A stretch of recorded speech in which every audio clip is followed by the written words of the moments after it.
हिमाचल प्रदेश में मुख्यमंत्री सुखविंदर सिंह सुक्खू के बड़े बड़े दावे के बावजूद भी स्वास्थ्य सुविधाओं की पोल हर दिन खुल रही है। और मैं ये जरूर कहना चाहता हूं कि एक तरफ मुख्यमंत्री जी कह रहे हैं कि हम बहुत बेहतरीन स्वास्थ्य की सुविधा देने के लिए प्रयत्न कर रहे हैं, लेकिन जमीनी हकीकत इससे बहुत अलग है। आप कल्पना कर सकते हैं कि चंबा जिला के 2 बच्चे जिनका ऑपरेशन होना था, उनके लिए ऑपरेशन की तारीख 1 साल बाद दी गई।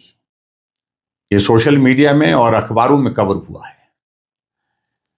और ऐसे न जाने कितने लोग हैं जिनको स्वास्थ्य की सुविधाएं जो मिलनी चाहिए, प्रदेश सरकार की गंभीरता उस दृष्टि से ना होने की वजह से वो नहीं मिल पा रही है। भगवान भरोसे पूरा स्वास्थ्य विभाग चल रहा है। और विशेष तौर से मैं जिक्र करना चाहूंगा कि मेरे विधानसभा क्षेत्र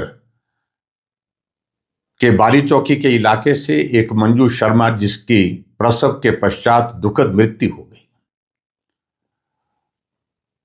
बच्चे को ही बचाया जा सका। मैं उस संदर्भ में कोई बहुत बड़ी टिप्पणी किसी डॉक्टर या किसी मेडिकल स्टाफ के ऊपर नहीं कर रहा हूं, लेकिन यह सच्चाई है कि उस संदर्भ में मंजू शर्मा के परिवार जो कह रहा है, उनके साथ जिस प्रकार से व्यवहार हुआ है, वो सचमुच में बहुत बड़ा चिंता का विषय है। मैं व्यक्तिगत रूप से कुल्लू प्रशासन के पास मिलने के लिए वहां पर हॉस्पिटल में गया, जहां एडीएम साहब और सीएमओ और एमएस सब वहां पर मिले थे। हमारी चर्चा हुई थी। हमने कहा कि जांच हो, निष्पक्ष जांच हो। और निष्पक्ष जांच के पश्चात फिर भी उस सारे मामले को लेकर के जो रिपोर्ट आने के बाद विषय की गंभीरता को प्रदेश की सरकार ने नहीं लिया।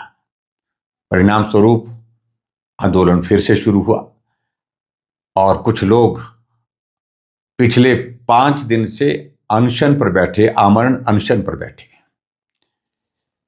लेकिन प्रदेश सरकार गंभीरता से सारे विषय को नहीं ले रही है। और दुख इस बात को लेकर के है कि वहां के जो स्थानीय विधायक की जो टिप्पणी है, वो तो बहुत बड़ी चिंता का विषय है। उन्होंने कहा कि कुल्लू में क्यों आ रहे आंदोलन करने? उस बेटी मंजू की मृत्यु क्षेत्रीय हॉस्पिटल कुल्लू में हुई है। तो मुझे लगता है कि इस टिप्पणी को लेकर के वहां के विधायक महोदय को माफी मांगनी चाहिए। और जो लोग इस अनशन पर बैठे हैं, आमरण अनशन पर बैठे हैं, वो कोई राजनीतिक दल के पदाधिकारी नहीं है। वो सब सामाजिक संगठन के लोग हैं और उनने इस विषय को उजागर करने के लिए अपनी आवाज उठाई है। और मेरा उन साथियों से भी विनम्र आग्रह है कि आज आमरण अनशन का 5वां दिन है। हम और रास्ता अपना सकते हैं, कानूनी रास्ते भी अपना सकते हैं। उस दिशा में क्या किया जा सकते हैं, लेकिन यह अनशन, उन साथियों से मेरा आग्रह इस बात के लिए है कि इस अनशन को समाप्त करना चाहिए और कानून की दृष्टि से और जो रास्ते आपके पास है, उन रास्तों को अपनाया जा सकता है।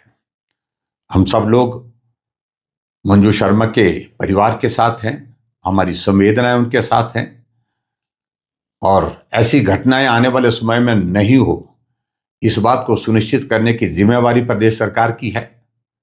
लेकिन मुझे इस बात को लेकर के खेद है कि प्रदेश सरकार ने अभी तक भी अनशन पर बैठे साथियों का कोई संज्ञान नहीं लिया, उनकी बात को गंभीरता से नहीं लिया।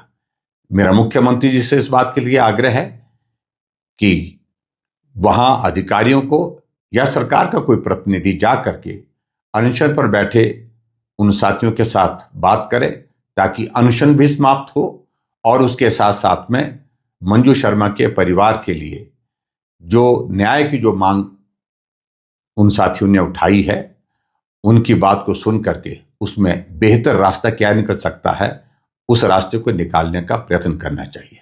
बहुत बहुत धन्यवाद। नमस्कार। कुछ ज्वेलरी सिर्फ पहनी नहीं जाती, वो आने वाली पीढ़ियों की पहचान होती है।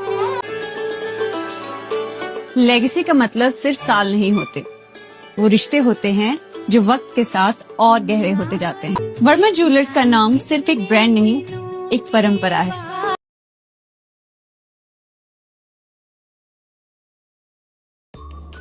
Namaskar, I'm Alka Bharadwaj, Principal Gurukul International School, Kunihar.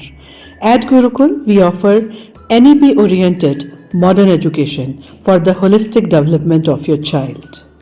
Admissions open now. Give your child the better foundation they deserve.